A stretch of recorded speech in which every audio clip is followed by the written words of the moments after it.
Bienvenido a este cuarto episodio de esta propuesta provocadora de liderazgo Letras más Café, donde hemos avanzado a través de un gran autor, un gran mentor, un gran gigante, como lo es Tal Ben-Shahar, con un libro que se denomina Más feliz a pesar de todo, cultivar la esperanza, la resiliencia y el propósito en tiempos difíciles. Gracias siempre y siempre aprovecharé el espacio para reconocerte, para enviarte un mensaje de gratitud por darme la oportunidad de ser escuchado. Si estás aquí es porque no eres una persona promedio. ¿Y por qué te lo agradezco? ¿Y por qué te reconozco que estés aquí? Porque me estás dando la posibilidad, la oportunidad, me estás abriendo la puerta para yo poder cumplir ese propósito que tengo de agregar valor a otros. Gracias siempre. Yo soy Luis Fernando, te saludo, te abrazo y te invito a que continuemos en esta provocadora propuesta para que juntos crezcamos y seamos siempre mejores líderes. El libro y el autor del que te hablaba ahorita, Tal Ben-Shahar, lo hemos avanzado. Este es nuestro cuarto episodio y en este episodio vamos a hablar del bienestar intelectual. Ya pasamos por el bienestar espiritual, por el bienestar físico y hoy vamos a adentrarnos en un tema bien interesante que propone el autor, que se llama el bienestar intelectual. Este hace parte de esos 5 elementos que propone el autor para ser más felices. Él los propone y a medida que vamos avanzando vamos encontrando letras, ideas y capítulos que hacen mucho sentido a la intención que este autor nos propone. Entonces vamos a avanzarlo y vamos a navegar. Quiero que te quedes hasta el final, quiero que lo compartas, sin importar dónde estés, en la emoción que estés, buscar ese espacio para que interiorices y a través de este conversar algo quede. Recuerda que no es solamente lo que leemos, sino qué hacemos con lo que nos damos cuenta cuando leemos.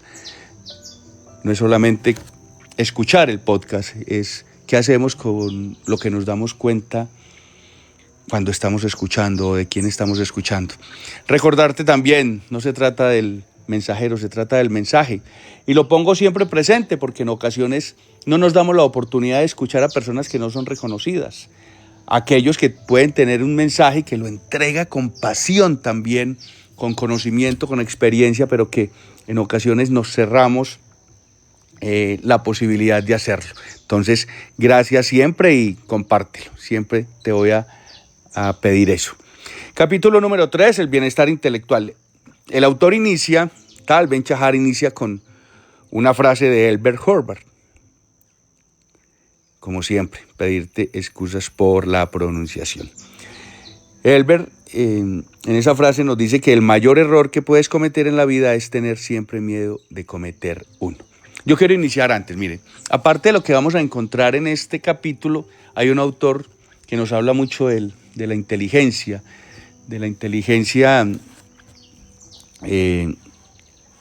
desde la intelectualidad y también nos habla de la inteligencia emocional, Daniel Goleman, que también es un autor interesante, un gran mentor, un gran gigante que nos ayuda mucho a través de los libros, de las charlas, de las conferencias y vamos a encontrar mucho de esto y mucho de ello el día de hoy aquí en este capítulo. Inicia el capítulo hablando de Aristóteles, ese sabio griego que describió al ser humano como un animal racional y que estaba sugiriendo que lo que nos define y nos distingue de las demás especies es esa capacidad que tenemos de pensar, de razonar, es decir, nuestro intelecto. Pero también se hacía una pregunta el autor y es que decía que si es esta definición buena para nuestra felicidad. Y es una pregunta que la plantea en el libro y que también nos la debemos llevar nosotros. Esa diferencia que nos distingue de los animales del pensamiento y de la capacidad de racionar. Y dentro de las respuestas que encontraba allí en este escrito, ¿qué nos dice el autor? De que se suele creer que para ser más felices deberíamos tener la actitud de una vaca que pasta en medio de un prado, es decir, que si no pensáramos, no tendríamos preocupaciones y seríamos más felices. No tendríamos nada desde lo externo que nos estuviera preocupando, no estaríamos con pasado, con presente y pues no tendríamos futuro. Sin embargo, para la mayoría de los seres humanos, de nosotros como seres humanos, vivir como animalitos pues no es lo propio, preocupados solamente por las necesidades, así como cuando tenemos nuestra mascota, que la única preocupación es satisfacer esas pocas necesidades para muchos que tienen, y un poquito más, y llevaría tristeza a largo plazo esa asistencia pues que se pudiera tener cuando no tenemos más preocupaciones que hecho. También plantea de que cómo usar esas capacidades intelectuales de la mejor forma para que favorezcan nuestra felicidad y no la reduzcan o no la mermen. Y el autor nos lleva también y nos cruza sobre unas líneas que tienen varios aspectos. Y comienza sobre ese bienestar intelectual que consiste en fomentar una palabra que es un valor bien representativo en el mundo organizacional y que hay que pasarlo a lo personal, y es fomentar o aumentar un poco la curiosidad, esa curiosidad innata, inquebrantable que todos tenemos para aprender. No se aprende cuando no hacemos preguntas, y lo vamos a ver más adelante. No se aprende cuando no queremos aprender, sencillamente no aprendemos porque no queremos hacerlo. Entonces, todos tenemos y podemos aprender. En segundo lugar, se trata también de la capacidad de andar en asuntos, de ir a lo profundo, de preguntar un poquito más, de ir al meollo de la cuestión, como decimos nosotros, y tener una respuesta. Y aquí, para ti que me estás escuchando y hago conciencia sobre eso, es como esa posibilidad de sentir placer cuando estamos indagando un poquito más, cuando buscamos en las letras, cuando le damos sentido, cuando estamos escuchando de manera activa y siempre buscando esa posición del eterno aprendiz, que siempre la tengo presente, y que esa es mi posición y es la posición a la que invito siempre a las personas que me escuchan y donde tengo la oportunidad de entregar, de facilitar, siempre les digo, la posición del eterno aprendiz. Dejamos de aprender el día que dejemos de respirar, seguiremos trascendiendo o seguirán trascendiendo, y las personas siguen trascendiendo y nos siguen enseñando. De eso hay varios ejemplos. Y pues también esa posibilidad de la que le hablaba radica en estar abiertos siempre a cometer más errores. Cuando le damos sentido al aprendizaje o al error, cuando le damos sentido al error y lo enrutamos también bajo esa posibilidad de aprendizaje, el fracaso, la vulnerabilidad la convertimos en aprendizaje, pues también estamos trayendo intelectualidad, porque estamos de alguna manera fortaleciendo la intelectualidad. También lo entendía en esta parte del libro, que no es únicamente lo que absorbemos y tomamos de la academia. La vida también nos enseña. Viajar hacia adentro de nosotros mismos, que lo habla el capítulo y que pues lo conocemos y lo sabemos. Y cómo a través de esa combinación, de ese match, de esa posibilidad que tenemos de entrelazar, pues se aumenta esa intelectualidad que se genera en este bienestar, y que también podemos ser felices cuando le damos sentido. ¿Qué me ha gustado a mí de este libro para todos? Para quienes están haciendo parte de este club de lectura Liderazgo, Letras más Café. Y es que es abierto de que, si bien es cierto hay unas posibilidades para ser felices, estructura muy bien lo que nos quiere enseñar el autor y nos muestra un camino. Es decir, si haces esto, o lo primero que vas a encontrar es esto, lo segundo esto, lo tercero, y nos lleva de ese qué a ese cómo, que me parece importante y que también quien está hablando, Luis Fernando, también lo aplica siempre. Somos muy dados a recibir información del qué, pero no nos entregan el cómo, y lo hacen por las redes sociales. Siempre estamos exponiendo, pero muy pocas veces nos entregan el cómo. ¿Cómo lo hago? Porque esa es la gran pregunta. Es que vos tienes que ser una persona diferente. Sí, pero ¿cómo lo hago? Es que tienes que crecer y desarrollarte como líder. Sí, pero ¿cómo lo hago? Entonces esa parte me ha parecido bien interesante, porque nos lleva a ese cómo.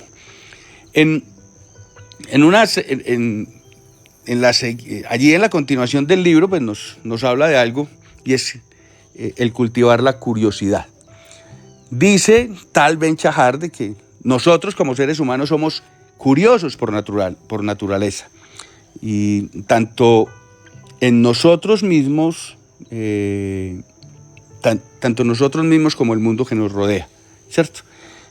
Pero que a medida que avanzamos en años, que pasan los años, este instinto de curiosidad se va perdiendo. Y eso se debe a la educación que recibimos, ya sea de nuestro hogar, de nuestros padres o profesores, y pues que lo hacen con la mejor intención del mundo, pero que vamos perdiendo. Él cita allí un psicólogo que se llama Millay, no voy a decir el apellido porque es difícil de pronunciar, es un apellido bien complejo, pero él relata aquí en unos renglones algo bien especial, y esto sí me voy a permitir leerlo literalmente. Él nos dice que ni los padres ni los colegios son muy eficaces a la hora de enseñar a los jóvenes a disfrutar de las cosas adecuadas. Los adultos, a menudo engañados por el enamoramiento de modelos fatuos, conspiran en el engaño. Hacen que las cosas importantes parezcan aburridas y difíciles, y las frívolas interesantes y fáciles. Por lo general, las escuelas no enseñan cuán interesantes e hipnotizantes pueden ser las hermosas ciencias o las matemáticas. Enseñan la rutina de la literatura o la historia, y no la aventura. Cómo a través de las nuevas formas de educación o de algunas formas de educación se puede perder o se hace perder a los educados esa posibilidad de explorar ese gran principio de la curiosidad. Entonces, también hace parte allí algo, y es que de algo que también comento, y es cómo se centra el éxito o el fracaso en las evaluaciones extrínsecas o en las calificaciones, en los trofeos, en los exámenes, en la competición misma. Y eso pues pasa una factura y nos va retirando, desligando de ese amor por aprender. Yo pienso que y habla también algo allí el autor del entusiasmo y ese sabor y esa ilusión que los niños muestran cuando están haciendo preguntas, cuando quieren aprender, cuando aprenden algo nuevo, cuando pasan de la monotonía a eso que nosotros llamamos el despertar, el candor, esa posibilidad que tenemos y que nos damos de que hayan todavía elementos, situaciones en la vida que nos generen emoción, ¿cierto? Y cómo ese enfoque de aprendizaje y a menudo de la vida en general, pues no le damos mucho para que nos motive, y eso se va perdiendo con los años. Decía alguien, o le escuchaba a alguien, esto no es mío, pero también tiene sentido y válido traerlo para ti que me estás escuchando, y que uno de los principales motivos por los cuales nosotros no le damos rienda suelta a nuestros talentos y a nuestros sueños es porque en la misma familia nuestros padres nos querían enrutar hacia algo que no es. Muchas veces tampoco le dieron la atención a esas habilidades, porque culturalmente no se daba, porque culturalmente no lo conocíamos, porque siempre va a haber algo que lo impide, lo económico, lo social, lo cultural. Y muchos talentos pudieron haber quedado en nosotros, en ti, en mí, que no fueron explotados. Yo tuve talento por el dibujo, por la pintura, y todavía dibujo, todavía hago algo de caricaturas y grafico, pero nunca desde esa parte técnica, y pienso que fue un talento que quedó en algún lado. Y no voy a culpar a mis padres, ni más faltaba, que los amo con todo mi corazón. También hace parte de lo que nosotros fuimos y de lo que no hicimos o lo que no hice. También pienso que tenía talento para la música. En varias ocasiones tuve la oportunidad de estar en bandas marciales o de guerra, como las llamabas, o musicales. No recuerdo bien cómo les dicen ahorita, de dirigir en mi colegio, allá en mi pueblo, en el Fresno. Yo era el tambor mayor de la banda de guerra y fui el tambor mayor en la escuela militar, y tuve la posibilidad de desarrollar ese rol y me gustaba, y para eso hay que tener un oído musical, ese talento, esa inteligencia que tampoco desarrollé. Y vuelvo y repito, no le estoy echando la culpa a mis padres, ni más faltaba, pero sí hay entornos donde definitivamente se tiene la posibilidad y no se hace. Entonces, cultivar eso de la curiosidad me parece súper importante. Pero ¿cómo podemos recuperar ese lado natural, ese estado natural de la curiosidad, si ya hace mucho que se olvidó? Aquí me remito a parte del libro y dice que el autor dice que quizá el mayor obstáculo que hay en el camino que lleva a la curiosidad son las falsas ideas, de que algunos de nosotros pues no somos curiosos, que para algunas personas las ganas de hacer preguntas, de aprender y de crecer se han esfumado y ya se fueron y no tienen oportunidad. Y tenemos ejemplos, muchos ejemplos de personas que iniciaron proyectos. Para eso nos ponen en los libros, en los documentales, encontramos muchos ejemplos de las personas que iniciaron con una edad avanzada un poco, iniciaron proyectos grandísimos.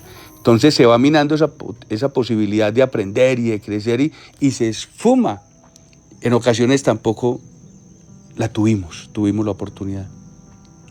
¿Cuál es el problema de esa creencia? Y es que se convierte en una profecía porque la dejamos convertir en una profecía y frustra y crea frustración y nos quita de donde queremos estar porque definitivamente cualquier intento por descubrir pues no tiene o no está acompañado o acompañada de esa pasión y pues si no busco no encuentro. Así es el tema que propone en algo allí el autor. ¿De qué nos habla también el autor? De que, y pone allí un ejemplo de Lillian Smith, una escritora estadounidense del siglo XX. Esta escritora luchó con mucha fuerza, mucha valentía contra la segregación y a favor de la igualdad racial. Y ella escribió que cuando dejas de aprender, de escuchar y de mirar y de hacer preguntas, siempre nuevas preguntas, entonces es hora de morir. Era defensora de la curiosidad. Decía que era hora de morir cuando dejábamos de aplicar el arte de hacer preguntas como hablamos en el coaching ontológico. Preguntar para aprender. Era defensora esta autora. Hablaba también del aprendizaje de la vida y tal vez, también en una parte del libro decía que tal vez la curiosidad mate al gato bajo ese refrán que siempre hemos dicho, pero parece que prolonga la vida de los seres humanos, el arte de preguntar. Yo no sé, y te invito a que te quedes hasta el final de este podcast. Estamos viendo el bienestar intelectual.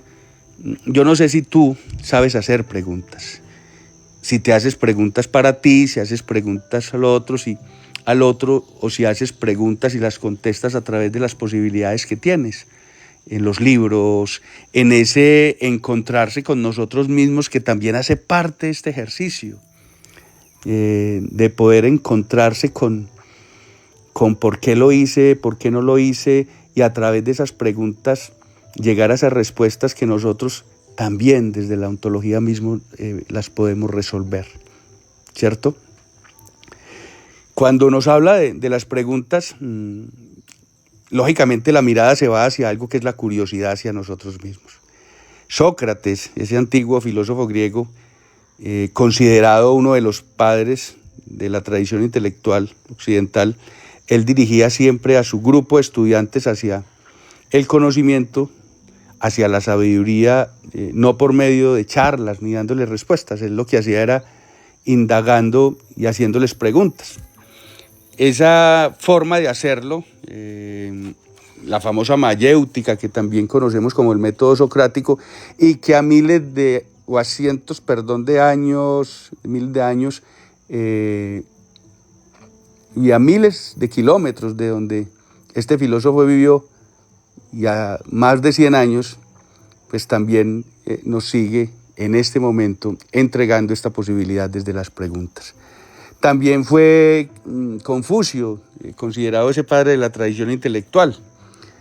Y hay un famoso proverbio chino que se le atribuye a él y decía que quien hace una pregunta es ignorante 5 minutos, pero quien no la hace será siempre ignorante.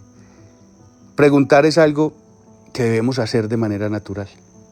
Siempre hay una posibilidad, o siempre debe haber una posibilidad para hacer preguntas. Y eso es bueno.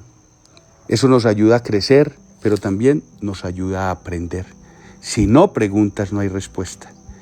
Y este proverbio que hace mención Confucio, pues me gusta porque nada más real que él.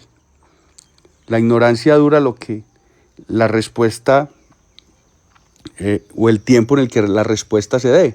Entonces, ¿por qué no preguntar? Ahora, también yo digo algo, y es que sabemos o debemos también conocer de qué fuente estamos bebiendo, de dónde está llegando la respuesta. Porque no todo edifica y no todo ayuda a crecer, y si no tenemos la posibilidad nosotros de conocer la raíz y la veracidad y lo real de la respuesta, pues es muy complejo, ¿cierto? Y pues estamos aprendiendo o estamos también saliendo de la ignorancia, pero ¿de qué forma y a qué precio? También nos habla el autor en otra parte del libro, del capítulo del aprendizaje profundo. Y él habla de que el aprendizaje profundo puede ser esa fuente de muchísima alegría y de mucho placer, ¿sí? Él decía que producía una gran emoción, ese aprendizaje profundo. No todos los seres humanos están llamados, no todos los seres humanos les gusta, no todos los seres humanos emocionalmente conectan, con la profundidad de las respuestas o con la profundidad de las preguntas. Y sobre todo ahora, en estas nuevas culturas, en estas nuevas generaciones, donde en ocasiones somos muy superficiales o son superficiales en la respuesta. ¿Por qué? Por la inmediatez de la información, porque todo lo encontramos fácil y porque nos vamos siempre al resumen y al titular. Y resulta que en esa profundidad de las respuestas hay mucho aprendizaje, hay mucho conocimiento, y eso nos va a permitir a nosotros también, pues lógicamente, crecer. Entonces, es una claridad que viene al punto. También habla de que hay una segunda ventaja del aprendizaje profundo, y es que puede ayudarte o puede ayudarnos a triunfar en otros aspectos de la vida. Cómo a través de ese aprendizaje profundo, que nos lleva a ese bienestar intelectual, pues podemos hacer mejores negocios, podemos estar mejor en la casa, podemos tener mejores relaciones, cómo nos podemos desarrollar o nos podemos mover en los negocios de una manera mucho más fácil. El aprendizaje profundo puede ayudarnos a nivel profesional, también tiene efecto positivo, como te lo decía, en las relaciones. Esa capacidad para analizar un texto y apreciar lo que trae el texto, lo que nos quiere decir, la complejidad del texto mismo, nos permite profundizar en las relaciones de pareja, los amigos, también con los compañeros, los equipos de trabajo, nuestros círculos familiares e íntimos, también más cercanos. ¿Cómo nos ayuda? Y allí hacía una pregunta que la resalto y que la puse aparte, y es: ¿qué relación hay entre la manera en que yo leo y la manera en que me relaciono con los demás? Y una respuesta que también encontraba en el libro es que tenemos un solo cerebro y un único sistema neuronal que utilizamos en todos estos ámbitos. Y es que cuando más reforcemos las conexiones neuronales de aprendizaje superficial en un área, pues más recurriremos a ellas en otras esferas de nuestra vida. La gente pasa hoy de un sitio web, la gente que pasa hoy en un sitio web, o la oportunidad que se da en ocasiones para escuchar algo, es de 7 segundos, no se da más, ¿cierto? Nos quedamos en un par de cosas, seguimos dando clic y podemos pasar mucho tiempo, pero no profundizamos en eso. Por eso, esto que yo hago de facilitar, de hacer un podcast, de sentarme hoy a las 4:23 de la tarde en un sitio que tengo en mi casa para realizarlo, pues no todo el mundo quiere hacerlo, y por eso es tan complejo, y por eso en ocasiones yo siempre inicio con el que te quedes hasta el final, que me des la oportunidad, que te des la oportunidad, porque hay algo intrínseco chévere que te va a permitir crecer. porque si hay algo complejo ahorita es ganar la atención de las personas. Nos la pasamos allí sobre estímulos, sobreestimulados, queriendo conocer más, dándole más importancia a lo que no tiene profundidad, a lo trivial, que verdaderamente a lo profundo. La inteligencia artificial, que es un medio de ayuda que llegó para quedarse, también le enseña mucho eso a las generaciones actuales, a respuestas rápidas, y resulta que en ocasiones no tenemos ni siquiera la posibilidad de saber si la respuesta no fue producto de que la inteligencia artificial también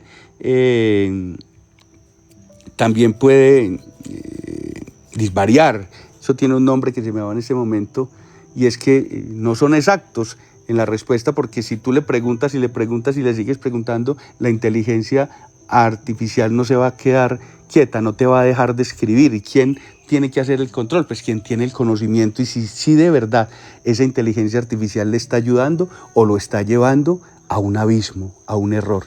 Y casos hay muchos, muchísimos casos en los cuales se han perdido grandes situaciones, o profesionales que han quedado en muy mala posición porque le dejan todo a la inteligencia artificial. Entonces, también hay que hacerlo.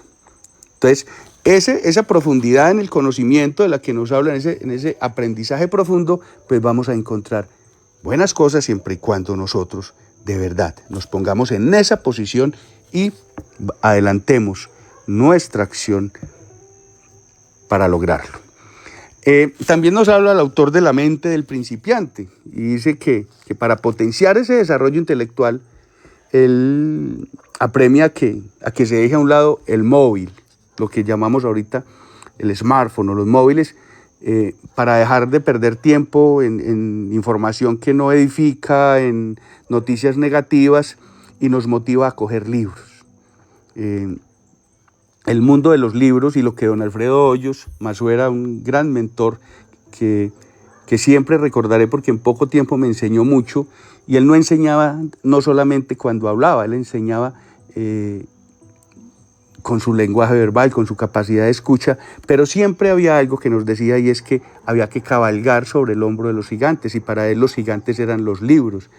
El autor también nos lleva a eso, a que nos comprometamos con un libro, a que nos volvamos ambiciosos leyendo, que queremos sacar o que deseamos sacar de eso que estamos leyendo y darle sentido, y sobre todo aplicarlo, que es lo que en ocasiones es más complejo para el ser humano, aplicar lo que lee. Nos podemos leer 12 libros, uno por mes, 14 libros, de acuerdo a la capacidad que tengas, pero si no aplicamos nada, y muy común, o es muy común que pase que no lo hacemos, pues estamos con un esfuerzo, sí, estamos con información y saber a dónde nos podemos remitir cuando necesitamos algo, pero pues a ver, ¿qué aprendimos de lo que está ahí? Entonces, ponía un ejemplo allí de una catedrática, Marjorie Garber, que era una experta en estudiar a Shakespeare. Llevaba décadas leyendo, y ella hacía esto de impartir conocimiento sobre Shakespeare, ¿cierto? Y decía que sin embargo, y según lo que decía ella misma, cada vez que lo leía descubría algo que no había entendido, o que no había interiorizado algo de lo que antes había leído. También hacía una referencia, y en eso me uno también a esta gran autora, y es que definitivamente esa es la buena literatura. La buena literatura es cuando leemos, releemos, leemos despacio, nos devolvemos, preguntamos y hacemos conciencia de lo que estamos leyendo. Entonces, hay que hacernos con un libro que siempre hemos querido leer.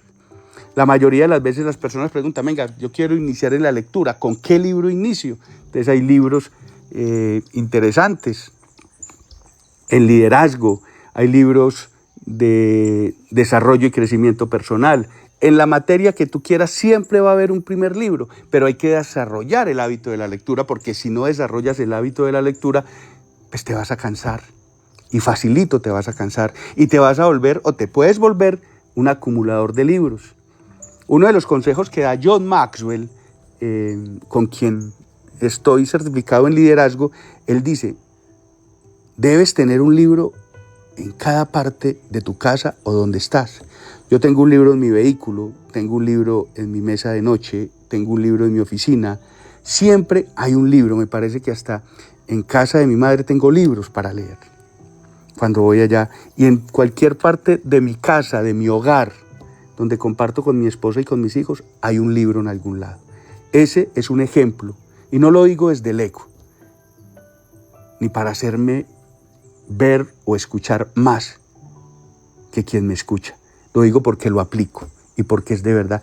Tú puedes tomar ese gran consejo y ese gran ejemplo y hacerlo. Entonces hay que abordar ese libro que queremos y quizás de pronto ya lo tengas, ese libro que te regalaron que no has tomado, ese libro que no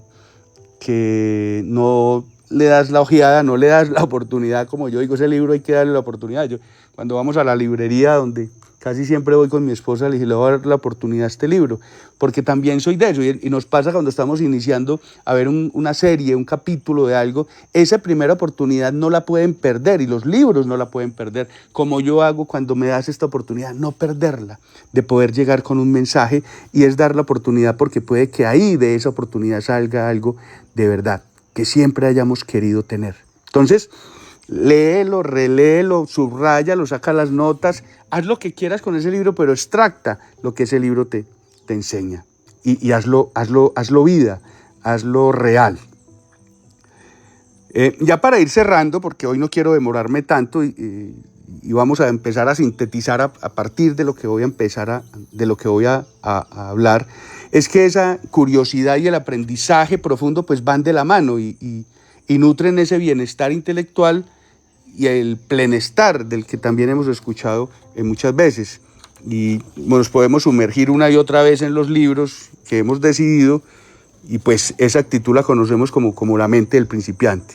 Es esa especie de conciencia expandida, plena, activa, que a menudo se relaciona. También hay unos autores, y el libro también lo dice en alguna parte, que lo relacionan con la meditación, y que esa característica de esa mente del principiante es la curiosidad. El maestro Zen Shunryu Suzuki decía,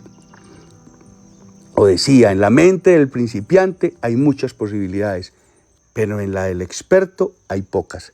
Esa posición de eterno aprendiz a la que te invito, y a medida que vamos aprendiendo nos volvemos o vamos cerrando más espacio a esas grandes posibilidades de conocimiento, intelectualidad y aprendizaje. También me parece que es una frase que dice Aristóteles, y excúsame si no soy exacto, la posteé en mis estados, que dice que el hombre cuanto más estudia es más sencillo, porque a medida que estudia él descubre la grandeza de su ignorancia. Sí, me parece que fue Aristóteles, y es válida. Entonces, y deja un mensaje también grande. También en esa parte del cierre del capítulo nos habla de un tema con el que quiero cerrar, para ti que me estás escuchando.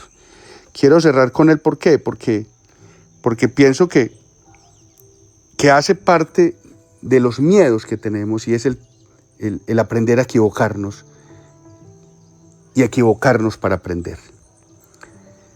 Y el autor en una parte decía que él espera que hayan dos cosas que ocurran cuando cultives ese bienestar, o cuando cultivemos ese bienestar intelectual, cuando nos sumerjamos, cuando estemos buceando por la curiosidad de los tesoros de la vida. Y hablaba del primero, y es que te equivoques más a menudo, y sinceramente creo que no te equivocas lo suficiente. Hace poco en unas palabras que se le daban a un grupo de estudiantes, un profesional, un ejecutivo hablaba de esto. Ya sé de dónde sacó él sus palabras para entregárselo a un grupo de graduados o de graduandos. Entonces, que nos equivoquemos más a menudo y sinceramente, porque no nos equivocamos lo suficiente. Pero también nos hablaba de algo, y es que aceptemos esas equivocaciones. Tú que me escuchas y yo que te estoy hablando, somos muy poco conscientes de la importancia de los fracasos para el éxito y la felicidad. Le tememos al fracaso, a equivocarnos, a sentirnos vulnerables. Brené Brown habla de la vulnerabilidad, de las oportunidades. Yo en redes sociales que días hablaba sobre eso, sobre la debilidad de de la debilidad de la oportunidad. No recuerdo bien, pero era algo de lo que hablaba haciendo eso. Y siempre nos lleva a que nos llevan a algo, y es que cuando somos niños tenemos miedos a los errores. Y yo lo acerco a algo que leía en un libro que se llama La naturaleza de la vida, de Robert Greene.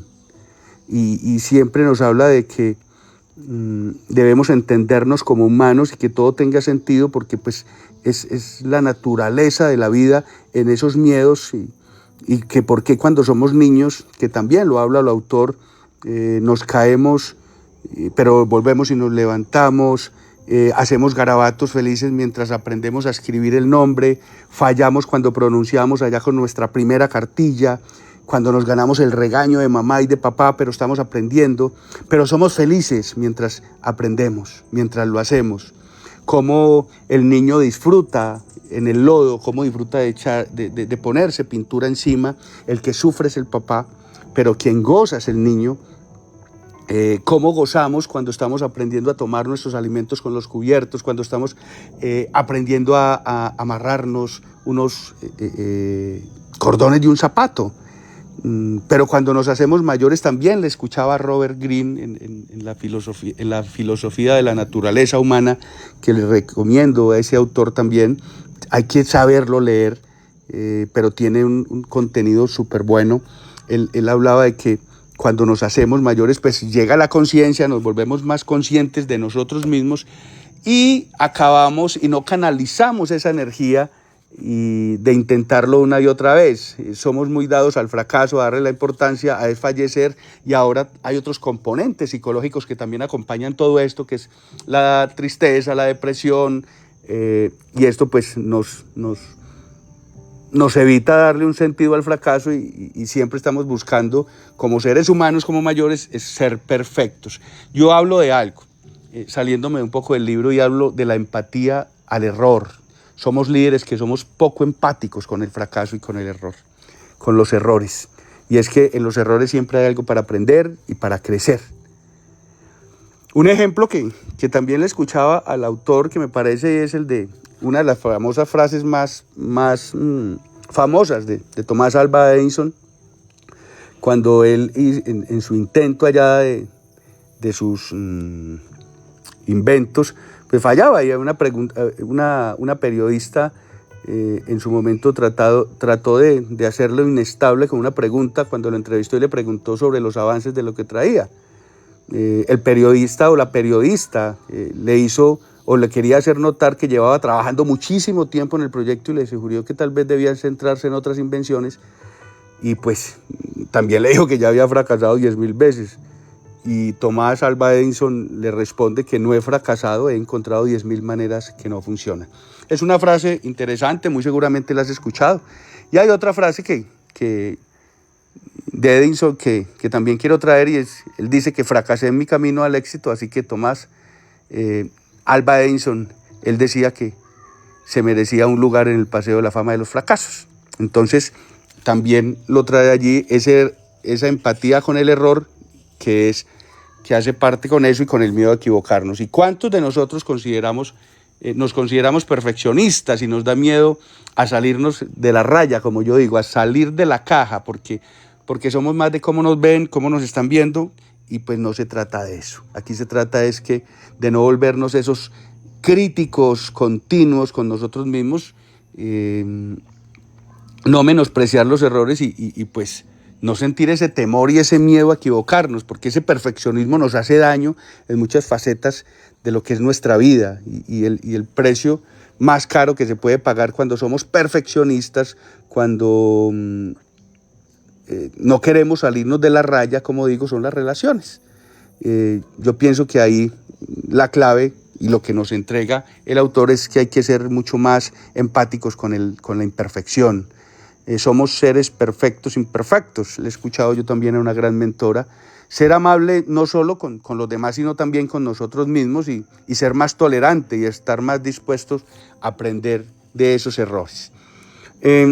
Por último, ya ya ahorita sí de último, la mentalidad de crecimiento, que es otra manera de combatir el miedo a los errores. Cuando nosotros estamos en esa posición de eterno aprendiz, con esa mentalidad de desarrollo y crecimiento como seres humanos, pues hay una mentalidad, y esta consiste en creer que somos capaces de cambiar, que podemos cambiar, que podemos hacerlo, que podemos transformarnos. Yo me preparé en una escuela de coaching ontológico con Mario Covaleda en Colombia, con unas raíces chilenas de Fernando Echevarría. Allí habla de la transformación a través del cuerpo, del lenguaje, de la emoción, y un dominio transversal que trabaja Mario Covaleda, que se llama la intuición, esa posibilidad que tenemos de darle sentido a lo que nos llega desde nuestra misma historia, el aprendizaje, desde esa posibilidad de hacerle caso a esas maripositas y tomar decisiones también a través de ellas.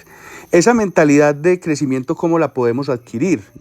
Yo pienso que es dándole, y el autor también lo habla allí, es dándole valor a ese proceso, más valor al proceso que al producto final en sí, es gozarnos del proceso. Cuando nos concentramos en el esfuerzo y en el proceso, pues cualquier falla que se produzca, pues nos va a llevar a entenderlo y a adoptar una mentalidad de crecimiento. También nos lleva a crear una diferencia frente a esa mentalidad fija que también dejamos desde edades muy tempranas, ¿cierto? Entonces, esa mentalidad de crecimiento también en los niños, en una parte lo dice el autor, y es que no es alabándoles el resultado a lo que ellos lograron con el trabajo, sino que lo que más elogies para ellos sea el esfuerzo, ese esfuerzo que se hizo, ese esfuerzo que se realiza. Yo quiero darte las gracias, de verdad que avanzar en este capítulo ha sido maravilloso. Inteligencia emocional, inteligencia intelectual, de la que nos habla el autor, apoyándose de científicos, apoyándose de otros grandes, de otros gigantes, de otros mentores, pues nos da la oportunidad también de aprender. Y pues hay que aprender a equivocarnos y a equivocarse para aprender. Esa es la mejor alternativa con la que yo podría cerrar este capítulo, y que también lo hace Tal Ben-Shahar en su libro Más feliz a pesar de todo. Como siempre, darte las gracias por llegar hasta aquí. Te recuerdo que si llegaste hasta aquí no eres una persona promedio, que interiorices, que lo compartas, que me ayudes con el propósito de agregar valor a otros, de que aceptes esa misión del liderazgo y de autoconciencia con mucha determinación y mucha adaptabilidad, que me ayudes a fortalecer el músculo del liderazgo a través de la lectura, de la experiencia, de la entrega, del podcast, del póster, de la conferencia, de la charla, porque hay que fortalecer el músculo del liderazgo como lo hacemos con nuestro cuerpo, y al final pues nos daremos que juntos y ayudándonos de todo esto podemos llegar a ser mejores líderes. Hoy no quería expandirme tanto, pero me expandí, pero yo pienso que vale la pena. Siempre va a haber un espacio para ti. Te espero siempre. Gracias, compártelo. Chao.